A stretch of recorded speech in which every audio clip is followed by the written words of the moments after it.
fans? Gage here, BW Sports 1, Global Combat News. Just going to give you a quick little betting breakdown of today's UFC pay-per-view 305. I'm going to give you 4 underdog picks that I think you should look into making, as well as 2 locks on the card that I think you're going to want to look into making. Stay tuned. The first upset pick you're going to want to look into making is Jesus Aguilar over Stuart Nicole. Nicole is making his UFC debut, and he's about as hyped a prospect as you can get for someone with only 8 fights. I believe in his 8 fights on the Australian regional scene, he has something like 6 finishes, so he's definitely a finisher at the highest resort. We'll see if he can keep that up in the UFC. Aguilar, on the other hand, is 2-1 organization. He's on a 2-fight winning streak after losing his UFC debut after the Contender Series, but he's pretty good everywhere. He's solid chin, likes to scrap, good striking, pretty good grappling. I would pick Nicole straight in the picks because I think that he actually is legit as they come, and I think he will be a tough fight to get out of there for some of these guys, especially early on in his UFC career until he gets figured out a little bit. But with the line at plus 185 underdog for Aguilar, I don't see any reason not to take that pick because I think it'll be a good fight, and who knows, you might see Aguilar pull that upset out. If I were to guess, it would probably be by decision. The next underdog pick you're going to want to look into making is Casey O'Neill over Luiana Santos. Santos is 3-0 inside the UFC, 2 of those fights being by stoppages. She looks pretty good. She definitely has a high-level jiu-jitsu and decent striking. She hasn't fought the best competition, though, in those 3 fights. If I were to guess, I would say that her 3 opponents that she beat would not be inside the UFC within a couple years.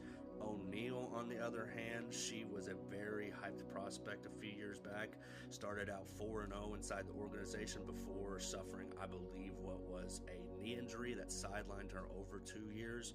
And since the comeback, she hasn't quite been the same. She's fighting a 2-fight skid that included her first pro loss. She's 9-2 now, 4-2 inside the UFC. I believe that this is a perfect opportunity for her to bounce back. I believe her skills match up very well with Santos, especially if she can return to any type of her form that she had before the injury.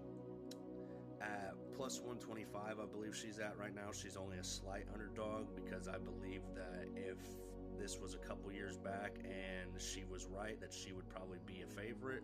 She has the potential to be champion, but it all remains to be seen if she will ever be the same again after that long layoff and injury. So if I were to guess, I would guess she returns to some sort of form tonight, and at plus 125, there's no reason that you shouldn't put that bet down.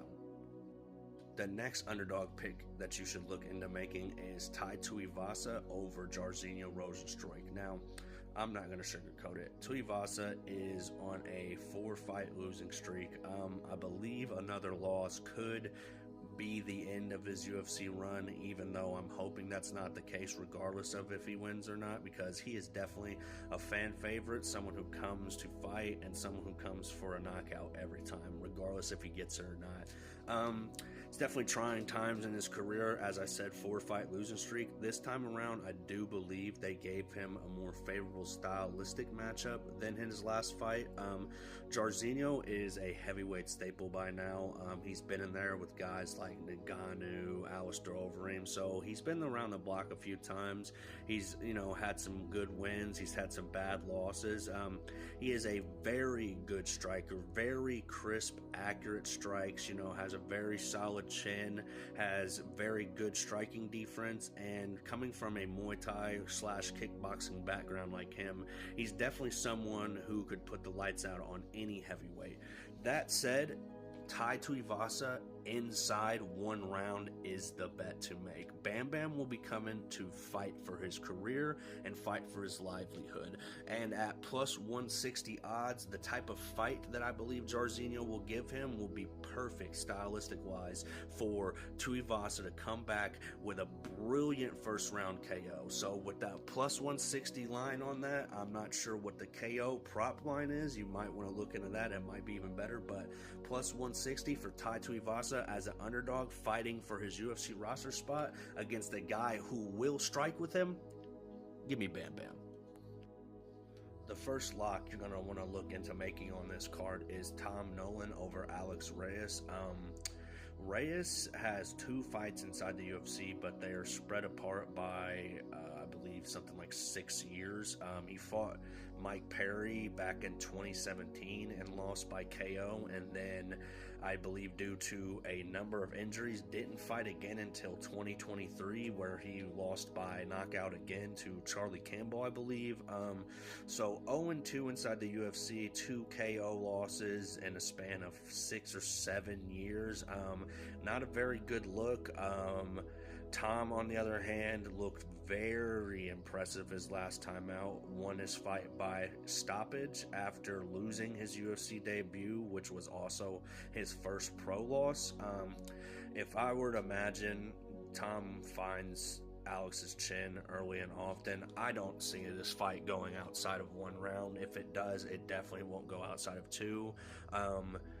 Tom is a huge favorite at the moment, something like minus 1,100, and I believe there's a reason for that. This is a mismatch. Alex shouldn't be in the UFC, and the only reason he is because of how long it took for him to get his second loss after his first loss.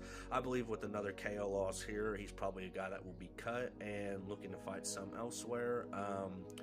So you won't make much money on a bet like this at minus 1,100 for Tom, but if you want to lock Tom Nolan by knockout, if I were to guess, inside of 2 rounds. Last but not least, the last lock you're going to want to look into making is Jack Jenkins over Herbert Burns. Jenkins is coming off of his first UFC loss that brought him to 2-1 inside the UFC organization. It was a loss where he was hurt in a transition, I believe, during a grappling exchange, and he hurt his arm. It was a fight that he arguably was losing, but it was a second round. It was still up in the air, so he'll probably be looking to come back with a vengeance in this one. And against Herbert Burns, I think he'll find a very good amount of success. Herbert is the younger brother of Gilbert Burns. He is currently riding a 3-fight losing streak. He tends to gas in his losses and doesn't look like he takes big shots very well. I think Jack finds him early and often and hurts him. If I were to imagine, I don't see this fight going outside of 2 rounds. The line right now has Jenkins at something like a minus 550 favorite, so you wouldn't make much betting on him, but if you want to lock, I'm going to take Jack Jenkins by knockout inside of 2 rounds. 3, 2, 1, fight!